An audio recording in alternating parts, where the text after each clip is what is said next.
up? Trenton here with SoundlinkTV with the one, the only Joey from Vrsty, or however you want to pronounce it. Vrsty. Yeah. It's just funny, like, it's like every time I see a band like that without the vowels, I try to pronounce it without the vowels. So like, Paris. I guess if you tried to pronounce ours without the vowels, it'd be Vrsty. Yeah, Vrsty. So, I mean... There's no I in it though, Vrsty. I think that's Vrsty. Yeah, you're right. I don't know, you can call us whatever you want, I don't really.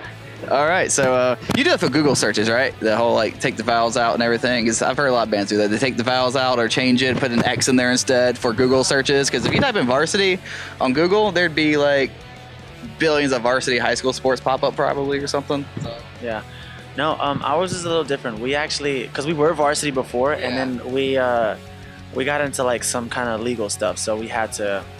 I opted to change, drop the vowels and just kind of go with it. So like legal reasons and Google searches are the reasons now. I get it. Well, I would hope it just stays as Google searches and not so much legal reasons for everyone else. Yeah. All right, man. So we have been friends for a long time. Today is the first day that we've actually met in person. It's been a long time coming. We've been fans of your band for a long time. You guys have supported, the stuff we do here at Soundlink and stuff. So we appreciate that and everything. And so, yeah, man, just. I guess for people who don't know, Varsy's been going for a while. You just dropped out a new album, or new EP, whatever. But there's again no vowels in that. Black. So yeah, talk to us about what Varsy's been up to the past couple months and everything, and or years. Or some of these songs, I think Unity is like a couple years old, actually. Correct? Yeah. So like you said, we just dropped our EP. I think if we can go back like as far as a year, like we've just been working on music and ourselves. We've been on tour for a really long time. We've been touring since the band first started, and we went through a couple of member changes recently, and then we had the vowel changes. And, vowels dropped, and bikes, and we've just been working on music, touring, trying to get like our music videos right, numbers right, and things like that. It's pretty much just focusing on, I guess, the internals of the band as well. Yeah. So where would you say after all that touring and stuff, and you guys are doing this run here with Glass Hands, I almost said the wrong band. But like there's a lot of glass bands. There's Glasslands, who I almost said, but yeah, Glass Hands and Levels. And so, I guess you guys are, getting the touring circuit on a bigger level. I guess instead of being support, you guys are more so like headlining now and everything, these types of tours. And so that being said, where do you guys see this EP taking you guys next in terms of maybe like label backing or even bigger tours? I have no idea. See, the thing with us is that we never expect anything. Yeah. When we do something, we just kind of do it. We put it out there, and we hope people like it because we enjoy what we do. So we just kind of hope that everyone else likes it too. We're talking to a couple of people. There's a couple of other tours like lined up for us, but I have no idea. I never know where anything is going. I kind of just wake up, and if the opportunity presents itself, I take it. Yeah. One thing I was shocked about the EP and stuff is that. Like I said, I've known you for a while now, and obviously you have the voice of a pop singer. Like that's I think I've heard you cover an NSYNC song before, and it sounded amazing. But like I was actually kind of shocked with. Granted, there are other people in the band, so it's not just Joey and what he wants, whatever. But like, I was shocked at kind of how heavy it was still.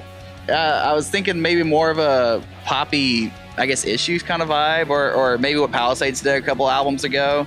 So like what, I guess with that, the whole like pop flair in the voice, because they're screaming, but you're still singing a whole lot. I guess what musically with that direction, why is the music so heavy when like I guess you have more of the whole like pop flavor to you? So we're one of those bands where we sit down and we're like, all right, what do we like? And we all just like heavy music. I play guitar for the band also, so I help them write.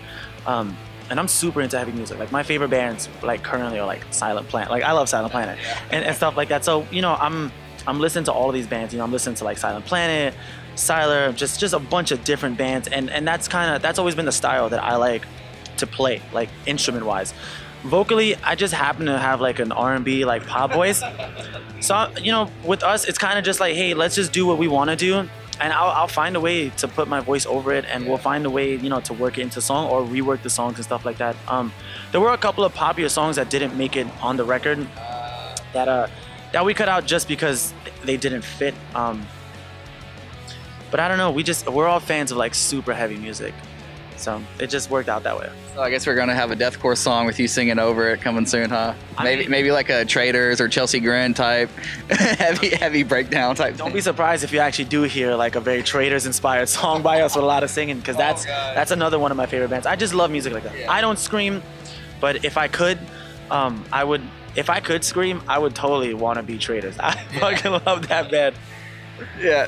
That's another band that's been like popping off too lately. They just started from like these small kids in Florida, just playing heavy ass music, and now they're like actually going out with Chelsea Grin, I believe now. So something that's interesting too is like obviously I don't want to go into like the whole like drama thing or whatever, but a lot of people obviously know that Jonny Craig's no longer in Slaves. But what was interesting is not just inside Facebook groups for the band or in general, there's like people posting who knew about your band. People were automatically just trying to put you into that spot to be the new singer of Slaves and stuff. And so what'd you think about that kind of attention? You're doing your own band and stuff, you want that to pop off, but out of nowhere all these people on the internet one day just start saying, make this guy the new singer. So like, what does that say about you? And I guess how hard you worked vocally to, I guess, for people to want you to be in that spotlight. I mean, I kind of liked it in the sense where like, knowing that people would say, oh, this guy should fill like Jonny Craig's spot. To me is kind of like, I was taken back by it because Jonny, I've known Jonny for a couple of years. Johnny's a friend of mine. I happen to think he's an amazing singer. So for anyone to say, hey, if Johnny's on the Slaves, this guy should be the next vocalist, was completely like, I never expected people to say that. So it was a good surprise. It was a nice thing. I don't think I'd ever do it though. I like all the guys in Slaves. Like I love those dudes. I also love Jonny.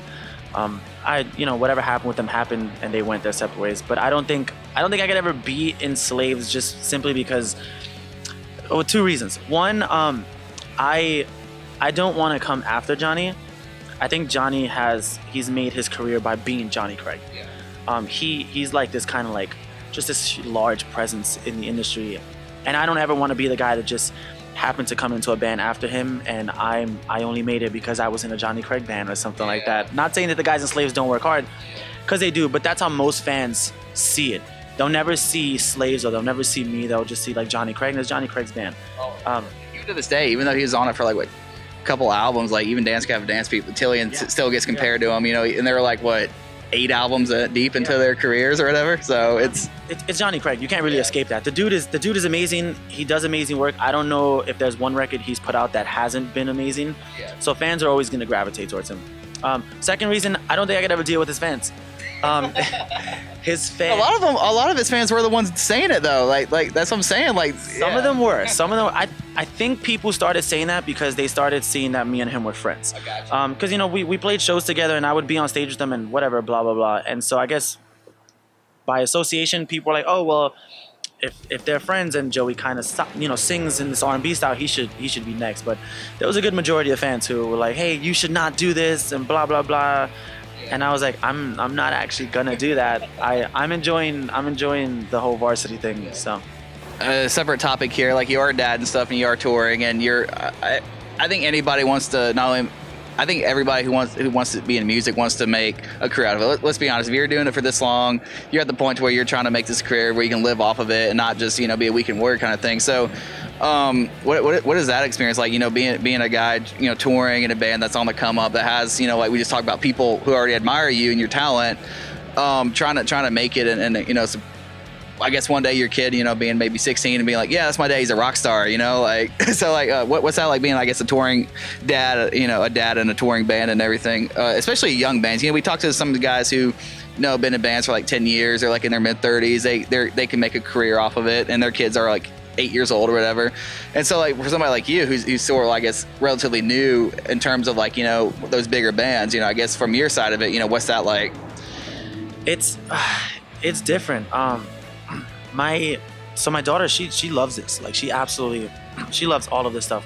The only one thing is she doesn't really understand like why we have to tour or anything else. But she absolutely loves it, and it's a good feeling because when I was growing up, I've always loved music, but I didn't have anybody who did it. And I know I've always wanted to show people like, hey, if I can do something, you can do it too. And especially like when you have a kid, for me, like my daughter's like everything to me. So being able to tell her like, hey, when I was growing up, I didn't have anyone who guided me, but this is something I loved. And not a lot of people kind of believe that I can do that, but I did it.